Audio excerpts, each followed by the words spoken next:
The balance changes are here and the meta is shifting fast, man. Some heroes you were running last month are straight up cooked now. So today, I'm ranking all 11 heroes from worst to best after these balance changes, so you know exactly where to spend your hero coins and what to actually run so you can get wins way more easily. Coming in at number 10, we got the hero Ice Golem. And look, I had the Ice Golem at number 8 last month, and even then I said he was niche. But after these new changes, he's fallen all the way to the bottom of this list, and I genuinely think it might even not be that close. Here's what happened. They removed the knockback entirely, and this is on top of the freeze duration nerf he already got back in the last balance update. So now, you have a hero with no knockback whatsoever and a shorter freeze, and those two things together just completely take out what made him useful in my opinion. For 2 elixir, you can still kite tanks, stall air units, and that knockback was massive with something like the balloon or the hog or just any win condition. You're buying yourself enough time to get that solid damage. That stalling mechanic was the entire purpose of playing him, and now it's completely nerfed and it's weak. The only positive in general is that he's still 2 elixir. He still has that death slow damage from the normal card, but without the knockback and with the weaker freeze, these interactions that made him worth playing in Hog Cycle or minor balloon decks are significantly worse. He's gonna feel extremely limited in terms of value now. I would not be surprised if he ends up being the weakest hero in the entire pool after these changes. For free-to-play players, unless you're specifically running one of those niche archetypes and you really need that cheap building targeting cycle unit, don't use this card, man. There are way better options on this list. Coming in at number 9, we got the hero Musketeer. No changes to the Musketeer, this balance changes,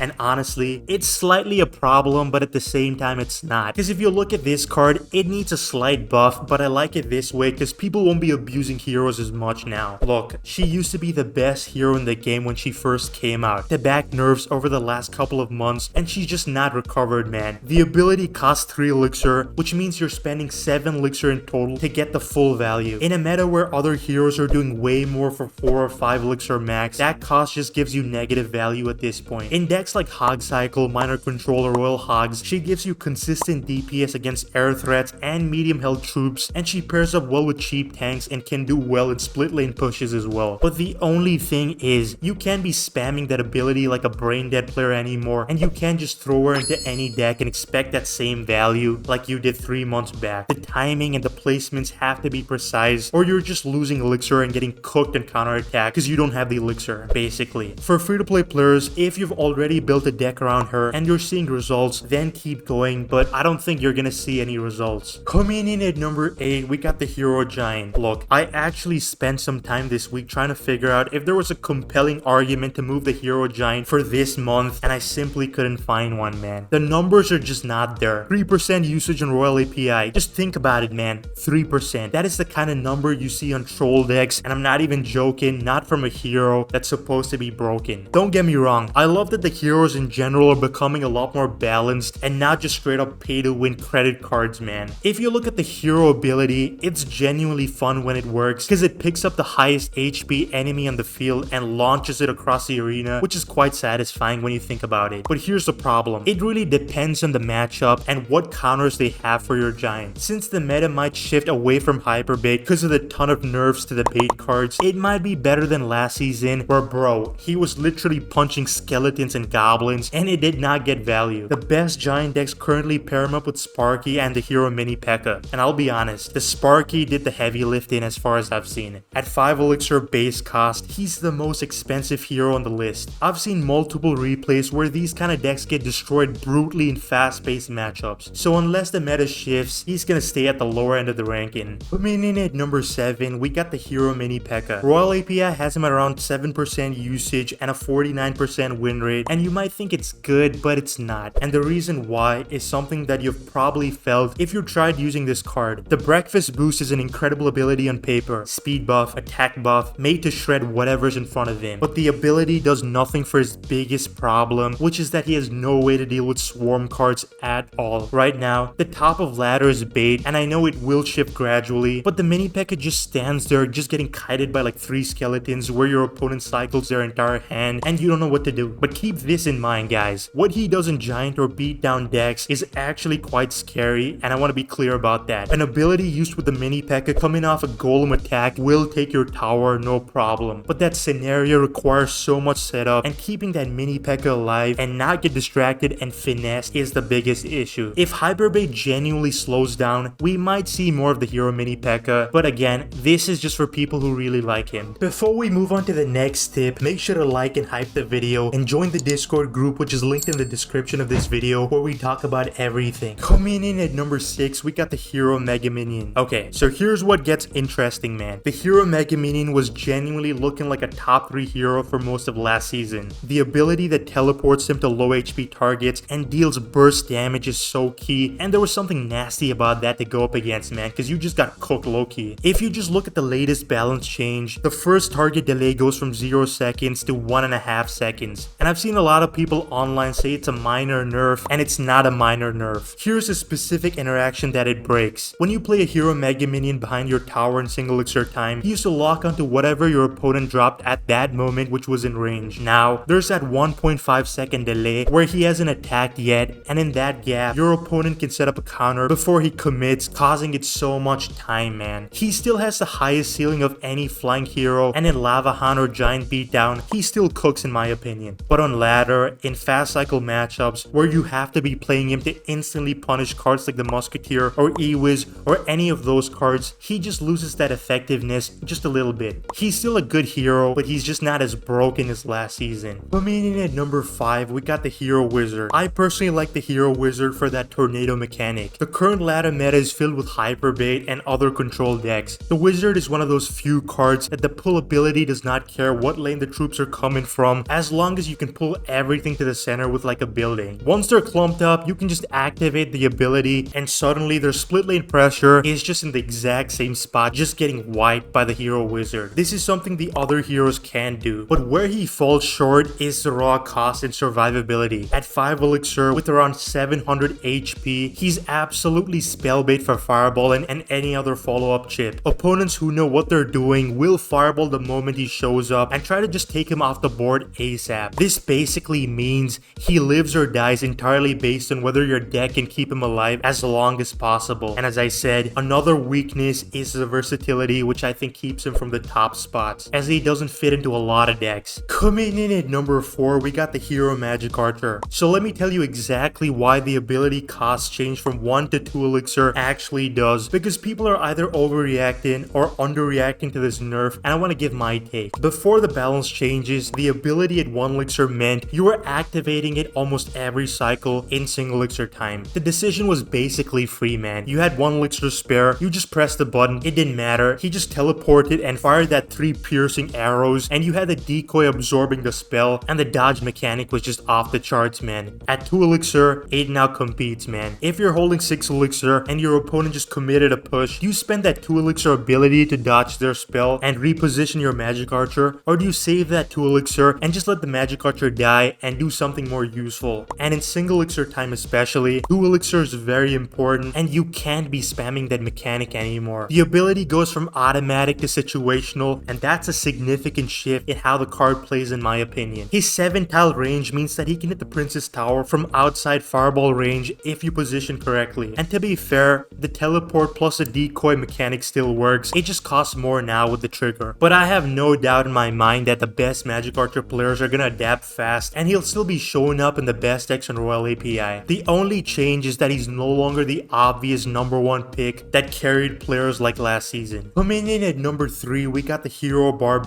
Here's what I find genuinely fascinating about the Barb position in the meta. He launched last season, and there was a period of about 3 weeks where he was so good versus hyper bait decks and any sort of deck, to be honest. The best decks on Royale API featuring the Barb are sitting at around 53% win rate with thousands of games played. This is a card that consistently wins more than it loses across a huge sample size because of the meta. And there's another reason that sounds boring until you actually understand. He never gives that negative elixir trade as far as I've seen. He rolls once and does the damage or clears a swarm, and his ability at 1 elixir does the exact same thing again, and it heals the barbarian, which is so solid, and he remains untouched in the new balance changes, making hyperbait harder to thrive. With the Evo Ghost getting nerfed and the Skeleton Barrel losing out on dead damage a little bit, the hyperbait decks that were borderline unplayable to face are now slightly easier to go up against. You can never tell with hyperbait players cards, guys, but it is what it is. He's in an extremely comfortable position heading into the meta with that 11% usage rate and a positive win rate to back it up, and it might just go up higher. Coming in at number 2, we got the Hero Goblins. So the Hero Goblins got a nerf in April, and the respawn pattern shifts one tile further back, and I want to talk about why I think the community's reaction to the nerf is valid. The numbers that matter is that 52% win rate. That's not a percent you see on a broken card that got emergency nerf. That's a percent you see on a card that's strong, well defined, and a lot of players know how to correctly use it. For reference, the Hobgoblins Executioner deck is a top meta deck right now in Royale API, and it runs the Hero Goblins, and it sits around a 58% win rate. That's a top performing competitive deck right now, and it still runs this Hero Goblins after the nerf, and I don't think most decks are gonna change. That one tile respawn adjustment does something real, don't get me wrong. If your last goblin dies touching the enemy tower, the respawn is slightly less immediate pressure. That's a genuine change, and it's a solid change, to be honest. 4 goblins for 2 elixir that your opponent has to spend a small spell on every rotation or just eat tower damage versus the ability most of the time is actually a good spot if you use the Hero Goblins. So now that I think about it, this card feels a lot more balanced than ever. And taking the number 1 spot, we got the Hero Knight and the brand new Hero Balloon. Let's first start with the Hero Knight. I love this card, and his versatility is unmatched. His ability does not look broken after the nerf it got, and somehow he's in the 5 of the top 10 best performing decks in Royale API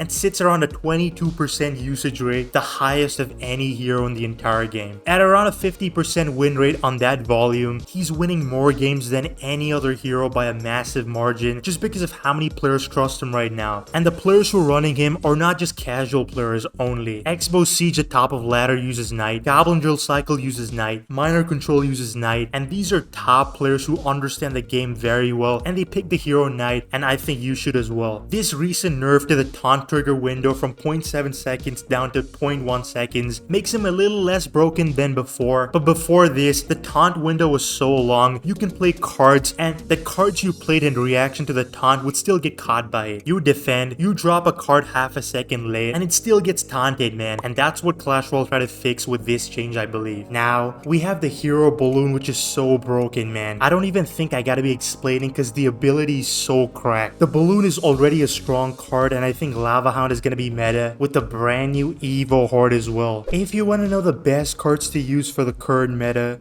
click on this video. Bye.